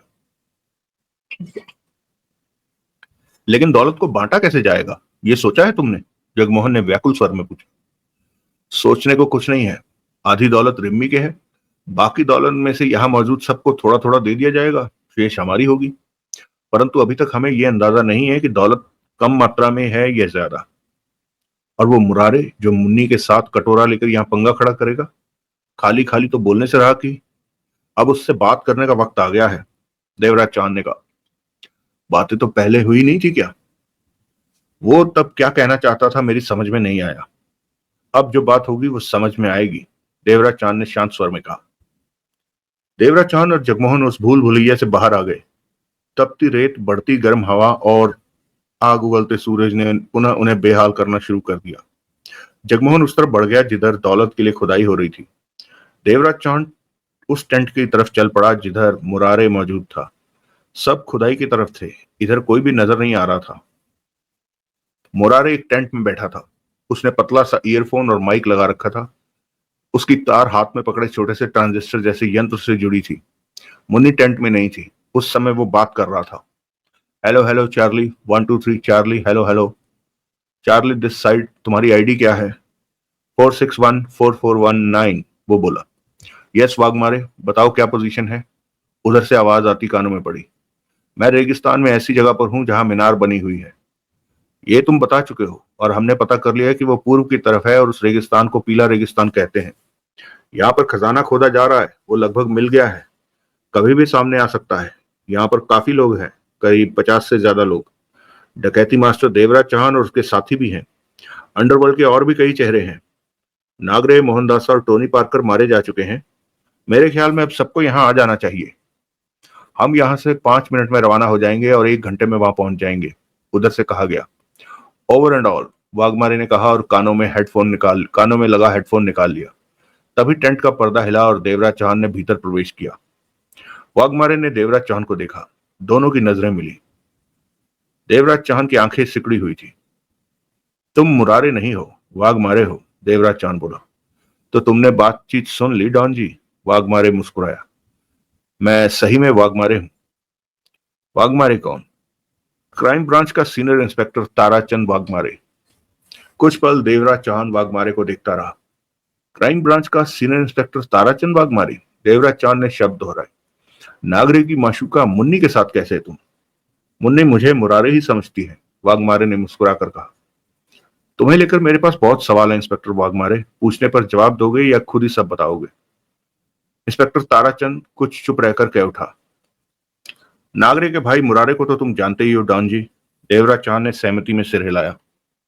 नागरे ने किसी तरह अमेरिकी सरकार से मुरारे को बचाकर इंडिया बुलवा लिया। गोपाल नाले उसे छिप छिपाकर इंडिया लाया। इस काम में उसे 3 महीने लग गए। मुरारे के हाथ से निकल जाने से अमेरिकी सरकार के हाथ पांव फूल गए, क्योंकि वो नहीं चाहती थी कि मुरारे जैसा काबिल वैज्ञानिक किसी और देश के हाथ लगे। ऐसे में अमेरिकी सरकार ने इंडिया में भी जाल बिछा दिया कि मुरारे यहां अपने भाई के पास आ सकता है। और इन सब बातों की खबर इंडियन गवर्नमेंट को भी हो गई। हमारे कई सरकारी महकमे सतर्क हो गए। क्राइम ब्रांच में सीनियर इंस्पेक्टर होने के कारण मुझे अपने विभाग की तरफ से काम मिला कि पता करूं मुरारे नाम का वैज्ञानिक अमेरिका से गायब होकर इंडिया तो नहीं आ पहुंचा। अगर आया है तो खामोशी के साथ उस पर काबू पा लिया जाए। मैं इस केस पर काम करने लगा और काम करने का सबसे बढ़िया तरीका था नागरे पर नजर रखूं। मुरारे इंडिया आएगा तो नागरे से जरूर बात करेगा। मेरी निगाह नागरे पर जा टिकी। नागरे अंडरवर्ल्ड की मानी हुई हस्ती था और उससे वास्ता रखती खबरें पाना आसान नहीं था। परंतु नागरे का एक आदमी सूरज मेरी पूरी पुरानी पहचान का था और उस पर मेरे एहसान भी थे। मैंने उससे संबंध बनाया तो उससे पता चला कि गोपाल नाले मुरारे को वहां से निकाल लाने के लिए अमेरिका गया हुआ है और नाले ने मुरारे को अमेरिकी सरकार के हाथों से निकाल भी लिया है और इसे इंडिया लाने के प्रयत्न में है। खबर मेरे काम की थी। सूरज मुझे खबरें देता रहा कि इस मामले में क्या हो रहा है। 3 महीने बाद सूरज ने मुझे खबर दी कि गोपाल नाले मुरारे को लेकर इंडिया आ पहुंचा है और मुरारे अब अपने भाई नागरे के पास है। नागरे ने उसे सुरक्षित रखा है। कहाँ रखा है ये सूरज तब नहीं बता पाया। ताराचंद वाघमारे कहते कहते रुका। बोला, कोई बात समझ में ना आ रही हो तो पूछ लो। सब समझ आ रहा है, तुम कहते रहो। देवराज चांद ने गंभीर स्वर में कहा। मुरारे से मिले तुम? नहीं, देवराज चांद ने इंकार में सिर हिलाया। जब नागरे ने मुझे कैद में रखा तब नागरे ने ही ये सब बातें मुझे इसलिए बताई थी कि उसका साथ देने लगूं सिंथेटिक इंसानों वाले मामले में। ठीक, ताराचंद वाघमारे ने पुनः कहा। मैं इस केस पर काम करते हुए नागरे के आदमी सूरज के संपर्क में रहा। इस दौरान उसने मुझे ये बता दिया था कि नागरे किसी मुगल बादशाह की दबी दौलत पाने के चक्कर में है। फिर उसने ये भी बताया कि नागरे ने तुम्हें और जगमोहन को अपना कैदी बना लिया है। मैं सब देखता सुनता रहा, परंतु तब मेरा ध्यान पूरी तरह मुरारे पर था कि उसकी कोई खबर मिले। 3 महीने के इंतजार के बाद मुझे सूरज ने खबर दी कि मुरारे की प्लास्टिक सर्जरी करवा कर उसका चेहरा बदल दिया है नागरे ने। ऐसा उसने इसलिए किया कि मुरारे को किसी प्रकार का खतरा ना रहे अमेरिका से। सूरज ने मुझे यह भी बताया कि मुरारे ने बिल्कुल हम इंसानों की तरह नकली इंसान बनाया। सिंथेटिक आदमी? देवराज चांद बोला। वही। तुमने देखा होगा वो सिंथेटिक आदमी। हाँ, उससे बातें भी की हैं। दोस्तों, वंस अगेन, अगर आपको ये नहीं पता तो आप 100 माइल्स सुन सकते हैं। उसमें इसके बारे में विस्तार से बताया गया है। आगे बढ़ते हैं। मेरे पास पहले ही खबर थी कि मुरारे ऐसा कुछ बनाना जानता है। अमेरिका में उसके कारनामे पर किसी और वैज्ञानिक ने अपना नाम लगाकर वहां वाहवाही लूटी थी। वहां टीवी पर सिंथेटिक आदमी दिखाया गया था। मैंने देखा था। परंतु तब क्रोध में आकर मुरारे ने उस सिंथेटिक आदमी के नकली मस्तिष्क को ऑर्डर दिया कि वो उस वैज्ञानिक को मार डाले और टीवी पर देखते ही देखते मुरारे के बनाए सिंथेटिक आदमी ने उस वैज्ञानिक को बुरी मौत मार दिया था। तो एक दिन सूरज ने मुझे खबर दी कि आज मुरारे अपने बदले चेहरे में नागरे के फार्म हाउस से निकलेगा। सूरज ने मुझे नया हुलिया बता दिया था मुरारे का। उस दिन मुरारे निकला। पैदल ही था वो, जैसे वो साधारण इंसान हो। नागरे और मुरारे को इस बात का पूरा भरोसा था कि चेहरा बदल जाने के बाद उसे कोई नहीं पहचान सकेगा। उनका भरोसा सही भी था, परंतु मुझे तो भीतर का आदमी सूरज खबरें दे रहा था, इसलिए मैं मुरारे पर हाथ डालने को तैयार था। क्राइम ब्रांच के 6 लोगों के साथ मैंने मुरारे को पकड़ा और उसे गुप्त रूप से कैद कर लिया और मुरारे को समझाया कि वो सुरक्षित हाथों में है। इस बात को मुरारे भी समझ गया कि वो देश की सुरक्षा में है। उसने बताया कि नागरे ने उसे खुले तौर पर घूमने और दिलजोई के लिए मुन्नी के पास जाने को कहा था। यह भी बताया कि नागरे किसी मुगल बादशाह की दौलत को पाने के फेर में है। अगर वो दौलत नागरे को मिल गई तो उसके लिए सिंथेटिक आदमी तैयार करने की योजना है कि जिससे नागरे अंडरवर्ल्ड और देश की सरकार को अपने काबू में कर सके। मुरारे ने और भी बहुत बातें बताई जो कि मेरे काम आई। मुरारे से मुझे नागरे और मुन्नी के रिश्ते की गहराई का पता चला। अब मुरारे तो हाथ में आ गया था, परंतु मेरा ध्यान मुगल बादशाह की दौलत की तरफ हो गया। नागरे पर नजर रखते ही मैं मुगल बादशाह की दौलत के बारे में काफी कुछ जान चुका था। आखिरकार मैंने विभाग के लोगों के साथ मिलकर योजना बनाई और मुरारे के रूप में मुन्नी के पास जा पहुंचा। मुन्नी इतना जानती थी कि मुरारे का चेहरा बदल गया है प्लास्टिक सर्जरी करवाकर। वो चेहरा क्या है, कैसा है, मुन्नी ने ये नहीं देखा था। ऐसे में मुन्नी के सामने मुरारे बनकर रहना मेरे लिए बहुत आसान था। क्योंकि मैं सूरज से इस बारे में काफी बातें जान चुका था और मुरारे से बातें जानी थी, तो मुन्नी के साथ बात करने के लिए मेरे पास काफी कुछ था। ऐसे में मुन्नी को मेरे पर जरा भी शक नहीं हुआ और मुन्नी के लिए मैं पूरी तरह से मुरारे बन गया। देवराज चौहान की निगाह ताराचंद वाघमारे के चेहरे पर टिकी थी। मैं अपने विभाग की तरफ से इस मिशन पर था कि मुगल बादशाह की दौलत का पता लगाना है। तभी मैं मुरारे के रूप में मुन्नी के पास पहुंचा। परंतु मुन्नी को दो चार मुलाकातों के बाद मुझ में जाने क्या दिखा कि मेरे से दिल लगा बैठी और बोली कि वो मेरे साथ जिंदगी बिता सकती है अगर मैं भी यही इच्छा रखता हूँ। मौका बढ़िया देख मैंने मुन्नी से कहा कि अगर मेरे पास भरपूर दौलत होती तो मैं उसके साथ जिंदगी जरूर बिताता। तब मुन्नी ने मेरे से मुगल बादशाह की दौलत की बात की कि उसे अपना बनाया जा सकता है। मुन्नी ने ही बताया कि अभी अभी नागरे ने देवराज चौहान को सिक्का देकर आजाद किया है। अगर देवराज चौहान पर नजर रखी जाए तो दौलत तक पहुंचा जा सकता है। मैंने और मुन्नी ने मिलकर दौलत तक पहुंचने का प्लान बनाया। मुन्नी मुझे नागरे का भाई मुरारे समझ रही थी और अभी तक समझ रही है। इसके बाद मैं तुम पर निगाह रखने लगा। वैसे भी तुम पर निगाह रखना मेरे लिए जरा भी कठिन नहीं हुआ। दरअसल मुरारे ने ही तुम्हारे कंधे का ऑपरेशन करके वहां डिवाइस फिट की थी। तब उसने एक डिवाइस तुम्हारी पिंडली में भी फिट कर दी थी, जिससे कि मुरारे तुम्हारी लोकेशन का पता एक खास तरह के मीटर से पता चलता रहे। ये बात भी मुझे मुरारे ने बताई थी। उसने मुझे वो मीटर भी दिया था। बहरहाल उसके बाद तो तुम्हें पता ही है कि किस तरह तुम पर निगाह रख के अब तुम तक पहुंचे। मैं देखता रहा कि तुम कैसे अपने काम समझदारी से निपटा रहे हो। डकैती मास्टर देवराज चौहान का मैंने नाम तो बहुत सुना था, परंतु उसे काम करते भी देखा। सबसे ज्यादा खुश तो मैं इस बात से हूं कि इस सारे मामले में तुमने किसी की भी जान नहीं ली। देवराज चौहान ताराचंद वाघमारे को देखता रहा।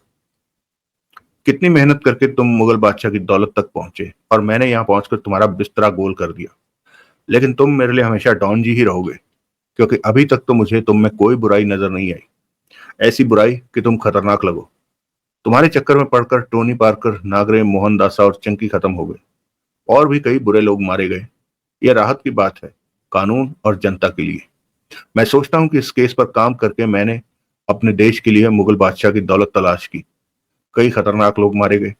ऐसे में अगर डकैती मास्टर देवराज चांद को जाने दूं तो मुझे फर्क नहीं पड़ेगा। बरबस ही देवराज चांद मुस्कुरा पड़ा। मैं चाहता तो अभी इस बात को कुछ देर और छुपाए रख सकता था कि मैं क्राइम ब्रांच का सीनियर इंस्पेक्टर वाघमारे हूं, परंतु तुमसे मैंने ये बात छिपाए रखने की जरूरत नहीं समझी। जबकि 101 घंटे में यहाँ 4 हेलीकॉप्टरों पर 50 जवान पहुंच जाएंगे। डॉन जी, तुम्हारे पास एक सवा घंटा है। उन जवानों के आने तक निकल जाओ। ऊंटों पर बैठो और निकल लो। मुगल बादशाह की दौलत किसी के हाथ नहीं आने वाली। ये सरकार की है और सरकार के खजाने में जमा होगी। तुमने तो सब गड़बड़ कर दिया, देवराज चांद ने गहरी मुस्कान से कहा। यही मेरा मिशन था कि इस मौके पर सामने आऊं। यही मेरा मिशन था कि इसी मौके पर सामने आऊं। वाघमारे ने कहा। हो सकता है तुम ये सोचो कि मुझे मार दो, परंतु उससे भी कोई फर्क नहीं पड़ेगा। मैंने पीछे खबर कर दी है। जैसलमेर से हेलीकॉप्टर उड़ चुके होंगे यहाँ आने के लिए। अपनी जानकारी में एक बार डाल लो वाघमारे कि मैं पुलिस वालों को कभी नहीं मारता। खास तौर से दौलत पा लेने की खातिर तो मैं किसी की भी जान नहीं लेता, देवराज चांद ने शांत स्वर में कहा। सुनकर खुशी हुई। गिरफ्तारी से बचना चाहते हो तो यहां से निकल जाओ। डॉन जी, अपने साथियों को भी ले लो। जो जो भी यहां से चला जाएगा उसे गिरफ्तार नहीं किया जाएगा। लोगों को गिरफ्तार करके मुझे खुशी नहीं होती। मैं या तो लोगों को जाने को कह देता हूँ या उन्हें शूट कर देता हूँ। ताराचंद वाघमारे को बीच का रास्ता पसंद नहीं है। तुम ठीक कहते हो, देवराज चांद बोला। इस स्थिति में मुझे निकल जाना चाहिए। हम फिर मिलेंगे डॉन जी, वाघमारे मुस्कुराया। लेकिन मैं अब तुमसे कभी नहीं मिलना चाहूंगा। देवराज चांद ने पलटकर पर्दा उठाते बाहर निकला। हमारी राहें कभी भी एक हो जाएंगी डॉन जी, तुम्हें पता ही हमारी राहें कभी भी एक हो जाएंगी डॉन जी, तुम्हें पता ही नहीं चलेगा कि कब हम फिर मिल गए, पीछे से ताराचंद वाघमारे ने कहा। अगला दृश्य। टन। एक की कुदाल खोदते नीचे ठोस चीज से टकराई। उस वक्त 4 कदम दूर से दूसरी आवाज उभरी, फिर तीसरी, चौथी आवाज, और दौलत मिल जाने का शोर उठ खड़ा हुआ। हर किसी के चेहरे पर खुशी और उत्साह नजर आ रहा था। तपती दोपहरी में करीब 40 आदमी रेगिस्तान का वो हिस्सा खोद रहे थे। कुदाल फावड़े कम पड़ गए तो वो हाथों से ही रेत को खोदते जा रहे थे। देखते ही देखते अगले 20 मिनट में उन्होंने तालाब जैसी बड़ी जगह खोद डाली। जमीन के नीचे 4 फुट भीतर तांबे के ऊंचे घड़े नजर आने लगे थे, जिनके मुंह पर तांबे के ही ढक्कन था। वो रेत में दबे हुए थे। वो करीब 70 से ऊपर घड़े थे, जिनके भीतर भीतर सोना, हीरे जवाहरात, पन्नों जैसे बेशकीमती सामान था। वहां शोर पड़ गया। हर कोई जैसे उस कीमती सामान को अपना बना लेना चाहता था। पागल हो उठे थे सब।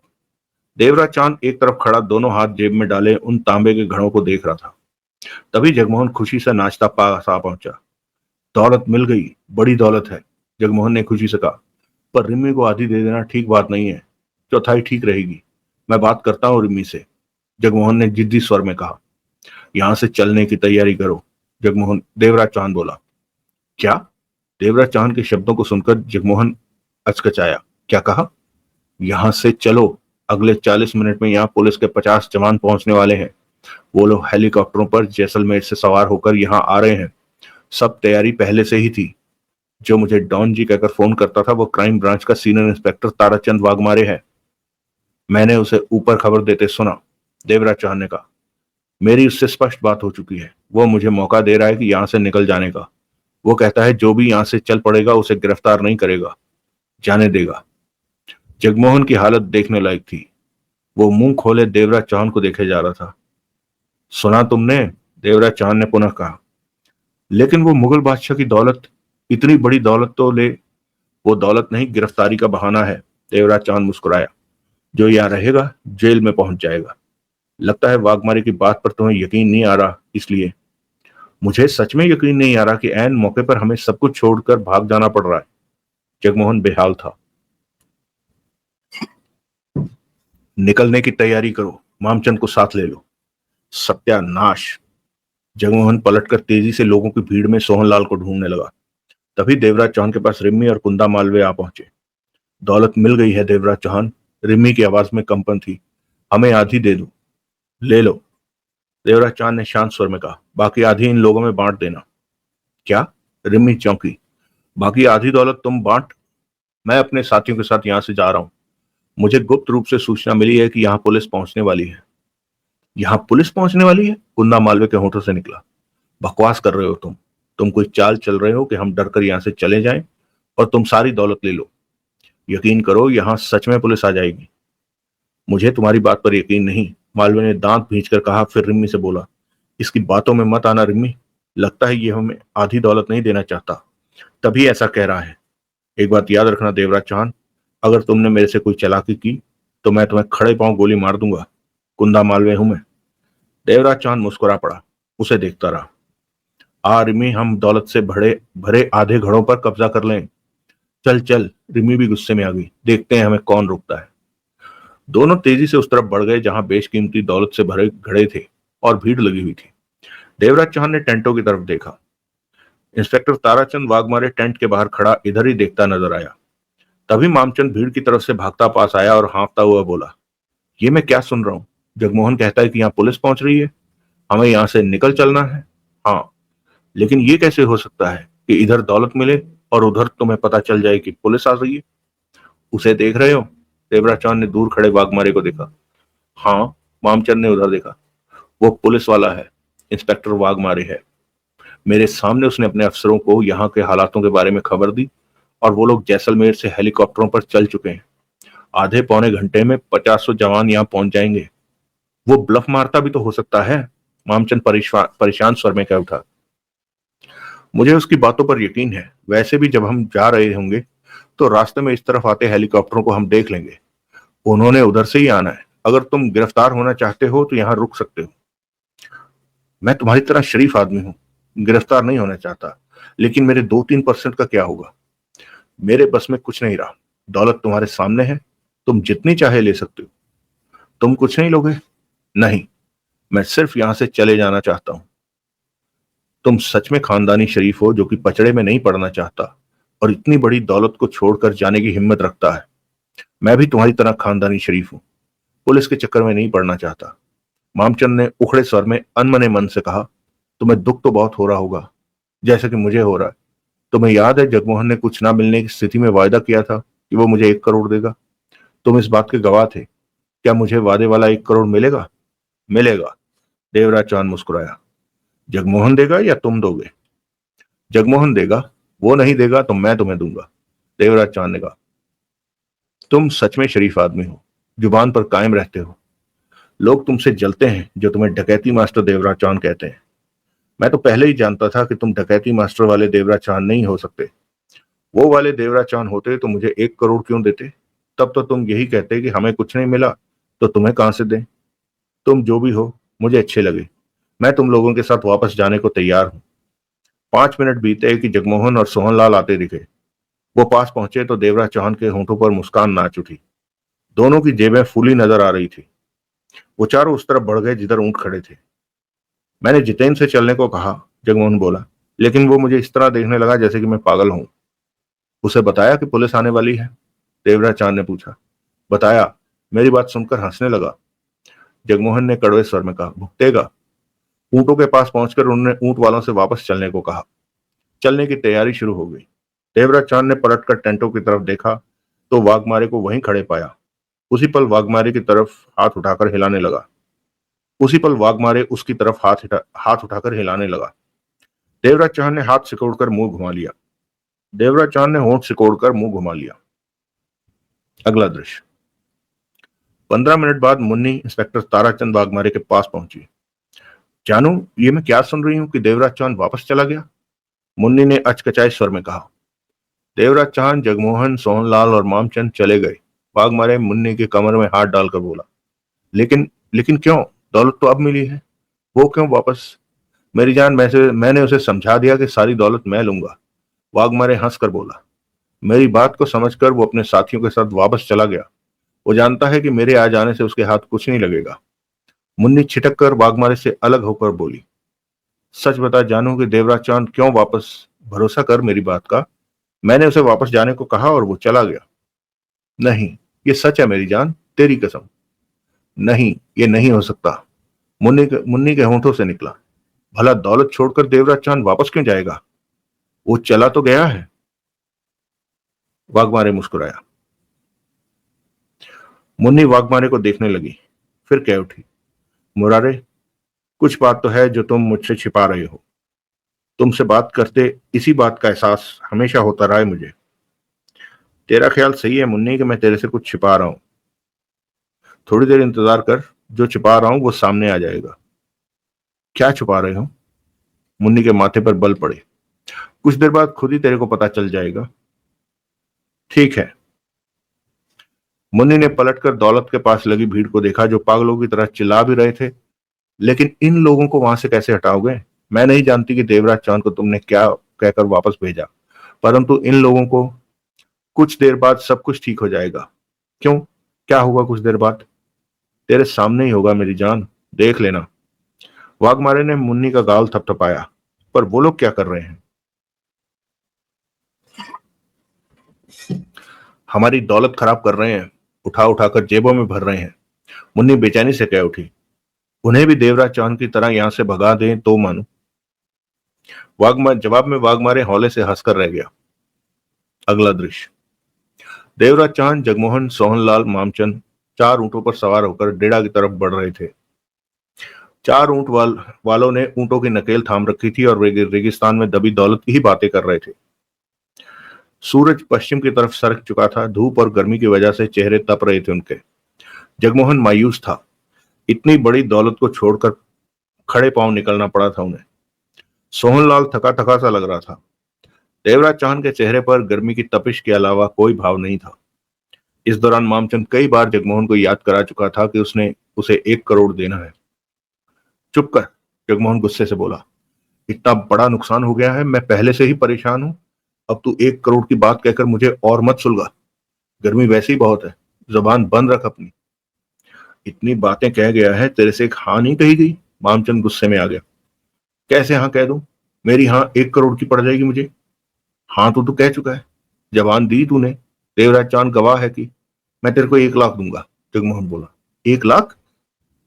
मामचंद भड़का। 1 करोड़ का 1 लाख? तूने मुझे भिखारी समझ रखा है?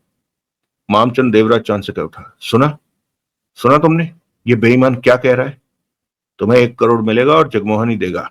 देवराज चांद ने मुस्कुराकर कहा। नहीं देगा तो तुम दोगे। तुम गवाह थे। हाँ, मैं दूंगा। लेकिन कब? डेरा पहुंचने पर तुम्हें 1 करोड़ मिल जाएगा। जगमोहन ने तीखी निगाहों से देवराज चांद को देखा, फिर बड़बड़ाकर मुंह फेर लिया। उन्हें वहां से चले आधा पौना घंटा ही हुआ था कि रेगिस्तान हेलीकॉप्टरों की आवाजों से गूंज उठा। मिनट भर बाद मिलिट्री के 4 बड़े हेलीकॉप्टर उनके सर के ऊपर से निकल गए। देवराज चांद समझ गया कि जैसलमेर पुलिस ने इस बड़ी कार्रवाई में मिलिट्री की सहायता ली। बच गए। जगमोहन बड़बड़ा उठा। अगला दृश्य। 2 दिन बाद डेरा के उसी महक होटल में शाम का वक्त था। 4 घंटे पहले ही वो डेरा पहुंचे थे। ऊंट वालों को पैसा देकर धन्यवाद सहित विदा किया। इस समय नहा धोकर कुछ हल्के हुए थे। मामचंद ने अपने लिए विस्की की बोतल मंगा ली थी। देवराज चांद ने ठंडी बियर ली, जबकि सोहनलाल और जगमोहन कॉफी के घूंट ले रहे थे। मामचंद अपने 1 करोड़ लेने की रट लगाए हुए था और देवराज चांद जगमोहन को इशारा कर चुका था कि उसे दे दे। मन मारकर जगमोहन ने जेब से मुट्ठी भर हीरे निकालकर मामचंद को दिए तो मामचंद के होठों से निकला, चोर, वहीं से हीरे चुरा लाया? वो सारा अपना ही माल था। ये क्यों नहीं कहता कि बाकी छोड़ आया? जगमोहन ने मुंह बनाया। तूने मुझे ये रास्ता क्यों नहीं सुझाया? मैं भी ऐसा ही करता। ला और दे। और? जगमोहन ने उसे घूरा। ये 2 करोड़ का माल दिया है तेरे को। रहने दे, रहने दे, मामचंद बच्चों की तरह झगड़े वाले स्वर में बोला। ये 10 लाख में भी नहीं बिकेंगे। और दो। बोला तो ये 2 करोड़ का माल। तू मुझे बेवकूफ नहीं बना सकता। और दे, नहीं तो मैं तेरा सिर फोड़ दूंगा। इस दौलत का नक्शा मैंने ही दिया था, नहीं तो वो अब तक जमीन में दबी पड़ी थी। वहां दबी रहती तो अच्छा था। अब मेरा दिल तो ना जला कि हाथ आया माल छूट गया। जगमोहन ने तीखे स्वर में कहा। तू और देता है कि नहीं? मामचंद झगड़े के मूड में था। तभी देवराज चांद ने जगमोहन से कहा, अंदाजे से इसका 1 करोड़ पूरा कर दे। उसी पल जगमोहन उठा और मामचंद से बोला, चल जरा बाहर आ। बाहर क्यों? अबे तेरा मेरा हिसाब बाहर होगा, हम दोनों के बीच। दोनों भाइयों की तरह बात करेंगे। चल बाहर आ जा। मामचंद हाथ में थमे हीरे जेब में डालता हुआ कह उठा, मैं तेरे से डरता हूं क्या? सोहनलाल भी उठा तो जगमोहन फौरन बोला, तेरी जरूरत नहीं है। हम दोनों सुख शांति से हिसाब कर लेंगे। क्यों मामचंद? हाँ हाँ, मामचंद ने गर्दन हिलाई। मुझे हिसाब करना आता है। चल अब खड़ा क्यों है? मामचंद और जगमोहन कमरे से बाहर निकल गए। सोहनलाल कॉफी का घूंट भरकर देवराज चांद से बोला, ये बात तो हमारे दिमाग में आई ही नहीं कि तुम्हें डॉन जी कहने वाला व्यक्ति पुलिस वाला है। वो खतरनाक पुलिस वाला है। देवराज चांद ने बियर का घूंट लेते हुए कहा। उसने सबसे अच्छी तो ये बात की कि हमें निकल जाने का मौका दिया। उसका पेट भरा था तब। उसने मुरारे को तो हासिल कर ही लिया था, अब सरकार के लिए काफी बड़ी दबी दौलत तक पहुंच गया था। उसकी वाहवाही बहुत होगी, अब तरक्की भी मिलेगी। इसी से उसका पेट भर गया था। अगर वो तुम्हें भी गिरफ्तार कर लेता तो ये उसके लिए बड़ी बात होती। फिर उसने तुम्हें क्यों निकलने दिया? शायद इस वजह से कि मुझ पर निगाह रखकर ही वो रेगिस्तान में दबी दौलत तक पहुंच सका था। जो भी हो, वाघमारे को इस बात की जरा भी परवाह नहीं थी कि मैं गिरफ्तार होता हूं या नहीं। वो तभी जगमोहन ने भीतर प्रवेश किया। दोनों की निगाह उस पर गई। हिसाब कर दिया? सोहनलाल ने पूछा। हाँ, जगमोहन बैठते हुए बोला। पूरा हिसाब किया है और उसे खुशी खुशी भेज दिया है। भेज दिया? सोहनलाल ने होंठ सिकोड़े। हाँ, चला गया। जगमोहन मुस्कुराया, फिर देवराज चांद से बोला, हमें मुंबई कब जाना है? कल चलेंगे, देवराज चांद ने कहा। तभी दरवाजा खुला और मामचंद ने भीतर झांका। जगमोहन को देखकर गुस्से से बोला, तू कमीना है। 1 नंबर का कमीना, 2 नंबर का कमीना, 3 नंबर का कमीना है। इसके साथ ही उसका झांकता सिर पीछे हुआ और भड़ाक से दरवाजा बंद हो गया। जगमोहन सकपकाया सा बैठा दरवाजे को देखता रहा। अब गया है वो, सोहनलाल ने व्यंग से जगमोहन से कहा। अगला दृश्य। अगले दिन सुबह 12 बजे मामचंद एक ज्वेलर शॉप से निकला तो बहुत खुश था। उसके हाव भाव बता रहे थे कि जैसे उसने मैदान मार दिया हो। सड़क किनारे चलते चलते उसने मोबाइल निकाला और देवराज चांद का नंबर मिलाकर फोन कान से लगा लिया। सड़क के दोनों तरफ बाजार था। लोग बाजार में आ जा रहे थे। दूसरी तरफ बेल गई, फिर देवराज चांद की आवाज कानों में पड़ी। हेलो, देवराज चांद, मैं मामचंद बोल रहा हूँ। पहचाना? मामचंद खुशी भरे स्वर में कह उठा। हाँ मामचंद, तुझे कैसे भूलूंगा। महक होटल में ही हो? हम जैसलमेर पहुंच चुके हैं और मुंबई के लिए निकलने वाले हैं। मेरी तो लॉटरी निकल गई देवराज चांद। एक पन्ना 6 करोड़ में बिका है। दुकानदार का कहना है कि वो बेशकीमती है और ऐसी क्वालिटी बहुत कम देखने को मिलती है। 6 करोड़ में सौदा पटा और एक हीरा 1 करोड़ 18 लाख में बिका है। आज शाम पेमेंट हो जाएगी। बाकी के जो छोटे मोटे हीरे हैं उन्हें कुल मिलाकर 4.5 करोड़ मिल रहे हैं। मैं तो फुटपाथ से फिर महलों में जा पहुंचा। 12 करोड़ का बंदा बन गया। तगड़ा रेस्टोरेंट खोलूंगा और बाकी की जिंदगी मजे से बिताऊंगा। लेकिन शादी नहीं करूंगा अब। मेरे तो मजे हो गए। ये बात उस कमीने को भी बता देना जो मुट्ठी भर हीरे जवाहरात मुझे दिए थे, वो 12 करोड़ में बिके हैं। कमीना कौन? जगमोहन? देवराज चौहान की मुस्कुराती आवाज कानों में पड़ी। एक वही तो है कमीना। शरीफ आदमी या तुम हो या फिर मैं। जगमोहन ने मामचंद ने गहरी सांस लेकर कहा। बंद करता हूं। दोबारा कभी जैसलमेर आना तो मेरे पास जरूर आना। फोन पर तुम्हें अपना नया पता बता दूंगा। कहकर मामचंद ने फोन बंद कर दिया। तभी एकाएक वो दाएं मुड़ा कि किसी से टकरा गया। मामचंद फौरन संभला। सॉरी, मामचंद ने फौरन कहा। मामचंद जिससे टकराया था वो चांदनी थी जो उसी ऊंट वाले का हाथ पकड़े बाजार में मटक कर चल रही थी। देखकर नहीं चला जाता, चांदनी मुंह बनाकर मामचंद से बोली और ऊंट वाले का हाथ पकड़कर मस्ती से आगे बढ़ गई। मामचंद मामचंद चंद पल तो देव चांदनी को जाते देखता रहा, फिर तीखे लहजे में बड़बड़ा उठा। साली बंदरिया कहीं की। तो दोस्तों, इसके साथ ही ये सीरीज खत्म होती है। डॉन जी का ये आखिरी पार्ट था। आई होप आप सबको पसंद आया होगा। और जैसा कि देवराज चौहान के साथ अक्सर होता है, अंत में देवराज चौहान खाली हाथ रह जाता है। कहानी का उपसंहार या कंक्लूजन जो है वो इस तरह का, ये भी एक कला है, एक तरीका है किसी कहानी को सिरे लगाने का, ताकि लोगों में लालच की भावना ना बढ़े। खैर, आई होप आप सबको ये कहानी अच्छी लगी होगी। मुझे तो ये कहानी बहुत अच्छी लगी। अगर आपको भी अच्छी लगी हो तो अपने कमेंट्स में अपनी राय जरूर दीजिएगा। मैं हूं आपका दोस्त विक्रम, और हमारे चैनल को सब्सक्राइब अवश्य कीजिएगा। मिलते हैं फिर अगली कहानी के साथ।